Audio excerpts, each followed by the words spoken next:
शिक्षिता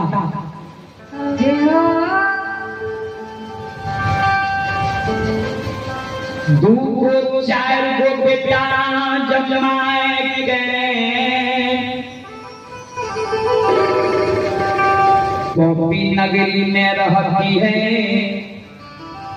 दूसरों बेटा के देख के हमर माय धीरज धैर्य के गोपी नगरी में रह गई है एक एकलौता बेटा हम माय के गोपी नगरी में रह गई भगवान परमात्मा आहा मारे हो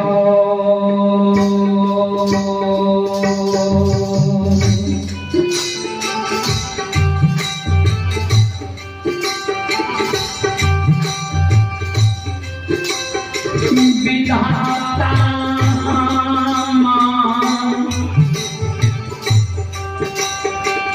रे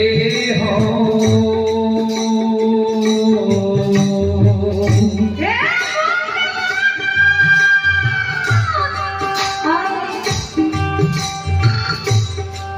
आये सुगा में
हमारा माई के लिए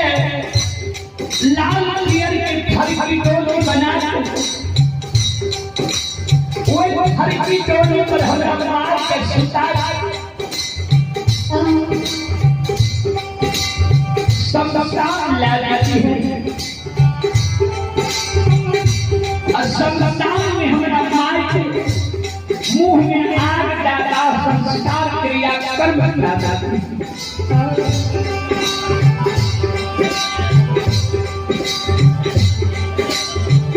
ओ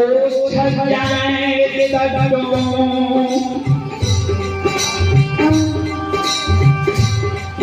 माए गला में रस्सी लगा मिसिया समतान में भेजने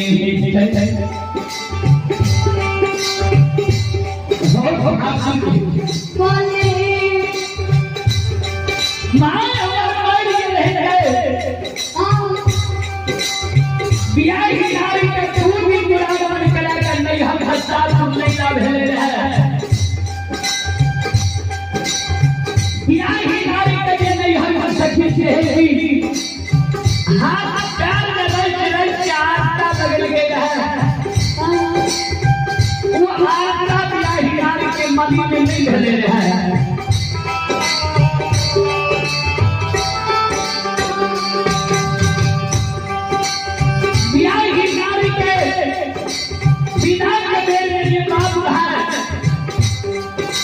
रंगन जो सारी करके उस सारी मली में नहीं भेजे रहे बहानलियो बनयुगा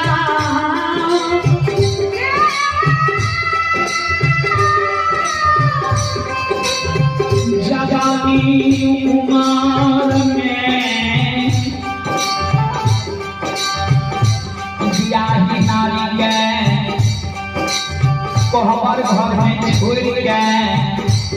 ये दिन की बात ध्यान दियो हम बियाही नारी हम घर में है तो सारे घर जाके शादी विवाह कर नहीं देते हमारे घर की मान मर्यादा भूल के रहे ए